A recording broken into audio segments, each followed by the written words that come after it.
Hi hello అందరికీ ఈరోజు పీతలు ఎగురు చేస్తున్నాం. ముందుగా పీతల్ని ఉప్పు కారం లెమన్ వేసుకొని ఇలా మ్యారినేట్ చేసుకున్నాం. ఆ తర్వాత ఉల్లిపాయలు పచ్చిమిరపకాయలు అండ్ ఆనియన్ పేస్ట్. ముందుగా ఒక ప్యాన్ తీసుకొని అందులో ఆయిల్ వేసుకుని ఆ తర్వాత ఉల్లిపాయలు పచ్చిమిరపకాయలు వేసుకొని తర్వాత కొంచెం అల్లం వెల్లుల్లి పేస్ట్ వేసుకొని అది కూడా బాగా మిక్స్ చేసుకోండి. ఆ తర్వాత కొంచెం గరం మసాలా వేసుకొని ఆ తర్వాత ఆనియన్ పేస్ట్ వేసుకొని ఆ పేస్ట్ని బాగా ఒక 5 to 7 minutes బాగా వేగిన తర్వాత మ్యారినేట్ చేసుకున్న పీతల తలకాయలు అనేది వేసుకొని ఆ తర్వాత కూడా అది బాగా మిక్స్ చేసుకోండి.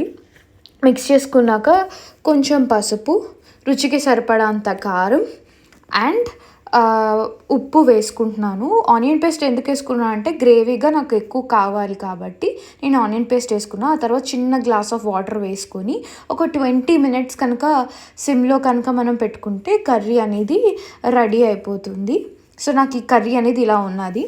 తర్వాత కొత్తిమీర వేసుకొని దించేసుకోవడమే. Please like and subscribe to my channel.